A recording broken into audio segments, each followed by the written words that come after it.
Raimi Ferreira está bien escogido. Raimi Ferreira es el próximo candidato o a gobernador o a alcalde del MAS y por eso lo han puesto. Yo creo que es una excelente plataforma para él. Claro. Y me parece, Es bien escogido el MAS no porque es tiene eficiente. gente, ¿no? Pero es eficiente, Raimi. Es. Y además cuando Raimi se propone algo, lo consigue. Sí. Y un poco, uno lo ve, ¿no? ¿Raimi es una persona accesible para la prensa o no? Es. Raimi logró sentar a 7, 8 personas que jamás se hubieran sentado con el vicepresidente esta semana, por ejemplo, ¿no? Y él es el de la gestión. Sí. Porque tiene una lectura relativamente plural en el marco de su propia línea ideológica. Que la Mira, te sabemos voy a que es de decir izquierda, ¿no? yo cuántos años hacía que no lo veía cara a cara al vicepresidente. Y a mí me sorprendió que Raimi Ferreira me llame y me invite a esa reunión. Que muestra un intento de llegar a sectores que el MAS no puede llegar acá. Pero además porque estaban cerrados, como está cerrada la gobernación, como está cerrada la alcaldía, en el sentido de que vos tenés una línea crítica y ya no te dan entrevistas, ni te reciben las llamadas, ni te atienden ni nada, que es lo peor que puede pasar, y un poco se lo comentamos ese día ahí, ¿no? Entre risas y todo. No, él estaba absolutamente sorprendente. conciliador con los Tanto medios que y mañana Bueno, está el compromiso que va a estar en la radio de 10 a 12 conmigo. Me parece terriblemente agresivo que Quintana haya dicho, entre las cosas que nos dijo el presidente, es que seamos tolerantes a cualquier tipo de crítica. Lo dijo el vicepresidente después de la primera reunión de gabinete. ¿Cómo puede decir una cosa de esa? ¿Cuál? El vicepresidente Quintana dijo, presidente nos ha instruido que seamos tolerantes con los medios ante cualquier tipo de crítica. ¿Y por qué te parece mal eso, Carlos? Porque es una barbaridad, eso se practica, no es necesario. Ah, no, yo creo que es necesario decirlo, por supuesto. Si la instrucción primero es no a los medios críticos, no, yo más bien creo, pero ¿por qué? Porque no es que yo crea... A ver, Carlos, no es que yo crea, por favor, un ratito quiero terminar, no es que yo crea que de repente han cambiado, ¿no? Y que están amorosos, sino que tienen clarito el objetivo de la campaña. Y yo creo que en la evaluación que han hecho se han dado cuenta que no es una buena estrategia confrontar, ¿no? Ni atacar directamente, y están ¿Sabes conciliadores. ¿Cómo se explica la conducta electoral del MAS? Primero, porque creo yo que tienen ya capturado el 40% del voto duro que tienen, ¿no? Que es el sector popular básicamente, ¿no? 40 y algo por ciento. Tienen 15% de clase media, que es la que al final se van a disputar derecha e izquierda en este caso, ¿no? Oposición, gobierno, ¿no? Y tienen 30% aproximadamente de voto anti-Evo. El MAS tiene que suavizar su discurso, tiene que mostrarse no confrontador para ya capturar el 20% flotante que pero no ha además definido que no su es voto. solamente una cuestión de lo que haga o deje de hacer el MAS, porque está claro que es cómo trabajan, ¿no es cierto? Un ratito, está claro cuáles son sus objetivos, tienen capacidad de hacer trabajo, hay alguien que manda y hay sectores que obedecen, además que tienen muchos recursos a su disposición. Sí. Ahora, el problema para mí sigue estando en el otro lado, ¿no? Lo que y yo por eso te digo, a mí una de las cosas, de las muchas que dijo Vargas Llosa, que yo no sé si les habrá quedado, y que Susana lo resumió muy bien en la entrevista que ustedes le hicieron, ¿no?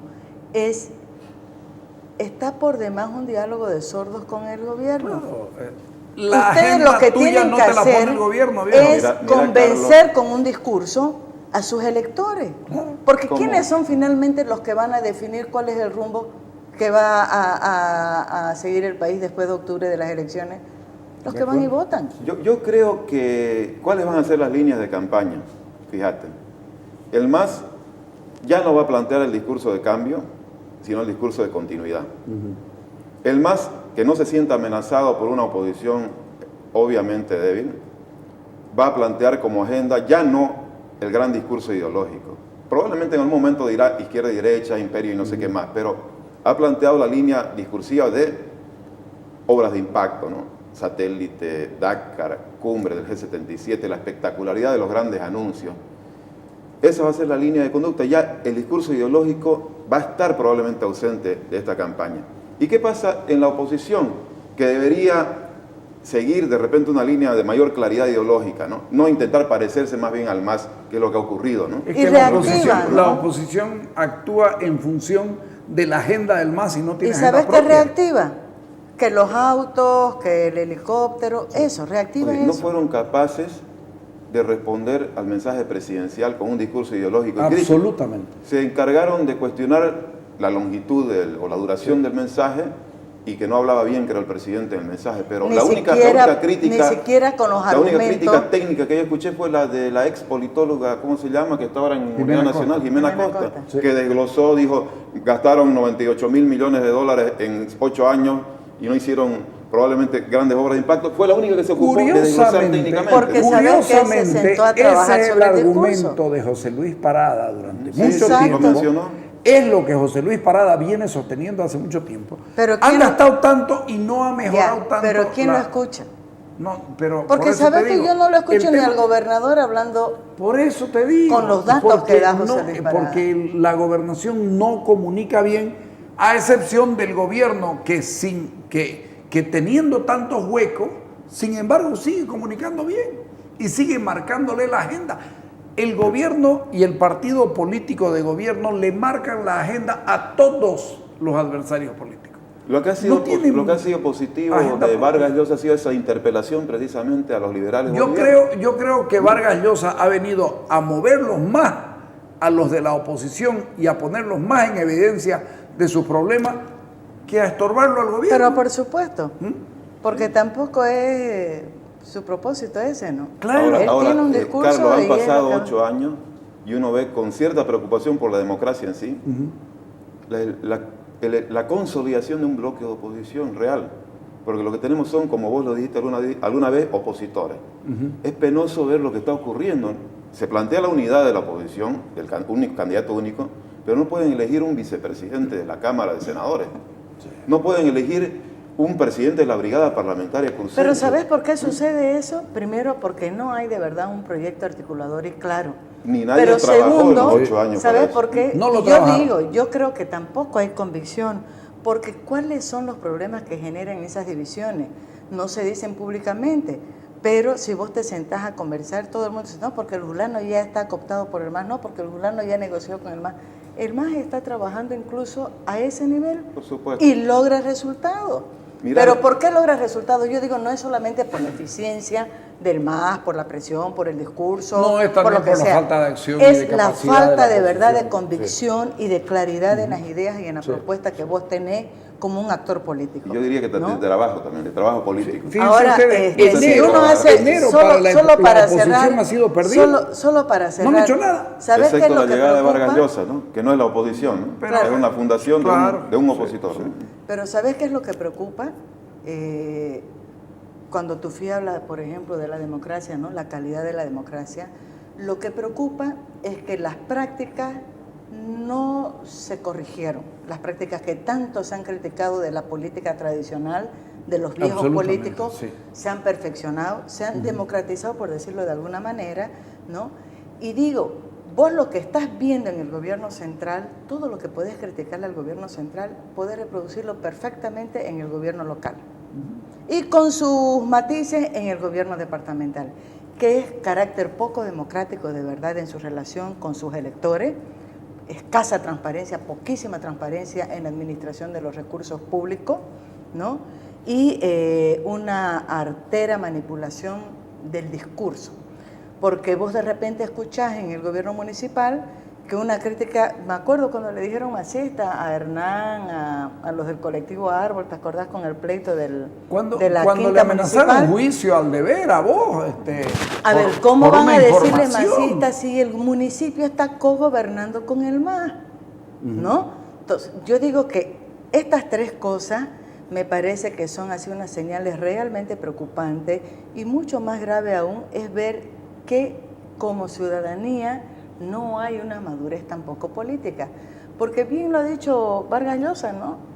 Evo Morales está ahí porque fue elegido. Fue elegido. Es lo Ya que podés siempre- decir no, es lo que venimos manipularon, que sosteniendo hubo todos. fraude, que no sé qué. Fue elegido. Esa es la realidad, ¿no? Y yo no veo de verdad en ninguna organización política, y creo que es porque no les interesa, y esa es la preocupación, un trabajo de formar ciudadanías críticas. No les conviene, no les interesa. Lo único que quieren es comprar voto y asegurarse una elección. Entonces, si vos ves, digamos, en estos últimos 7, 8 años, que es el proceso de cambio, donde han habido transformaciones, no ves un cambio sustancial de verdad en la calidad de la democracia, en absoluto. ¿Por qué sucede lo que sucede? ¿Por qué sucede lo que sucede en el gobierno municipal local y no pasa nada con semejantes datos escandalosos todos los días? Ya el último es el tema de la retención obligatoria de aportes para la campaña, ¿no? Claro, pero además yo veía anoche en tu programa las declaraciones de Porcel y de Negrete, y tu expresión es la expresión de mucha gente. ¿Cómo es posible que esto esté pasando? Que no importe. Y que no pase nada. Algo está pasando aquí porque ya no importa. Claro. Estamos hablando de organización de grupos de choque, incluso. De grupos violentos para reprimir la disidencia. Cosa que no se veía hace tiempo, y práctica muy evidente en el movimiento del socialismo. Que vos lo criticabas cuando se hablaba del gobierno central. Entonces, estás viendo que eso ya se ha vuelto como una institución en la forma de hacer política. Y eso es preocupante. Y parecería que la gente, el ciudadano, termina validando con el voto, porque al final hagan lo que hagan. Ya, entonces, la preocupación de fondo es esa, que no bastan los abusos que se están cometiendo, sino que no hay una reacción ciudadana seria. El mismo chantaje del gobierno nacional es este. El gobierno municipal te chantajea a la clase media cruceña, una clase media evidentemente no masista, con el famoso discurso, bueno, si no es Percy, va a ser Roberto Fernández o va a ser alguien del MAS. Elijan. Viejo, no se puede vivir en política elegir el peor. Exactamente, el menos malo, ¿no es cierto? A elijan uno bueno. Y nadie se atreve a salir al frente y a decir, yo quiero ser candidato, porque los grupos de poder que viven muy bien en el municipio cruceño, muy bien, los grupos de poder económico estoy hablando, todos viven muy bien. Porque además ahorita, fíjate vos, se están invirtiendo pues 700 millones de dólares al año. Claro. Y eso lo reparten entre los de siempre. Pero además, que son los grupos que han dominado están muy bien siempre con el gobierno local y están muy bien con el gobierno nacional. Claro. ¿No? Entonces, cabecita que surja por ahí diciendo quiero ser candidato, va a tener que batallársela y sudarla solito por la calle buscando el voto, porque los recursos para la campaña ya están perfectamente distribuidos, te diré. Los 15 millones de dólares. Vámonos al corte.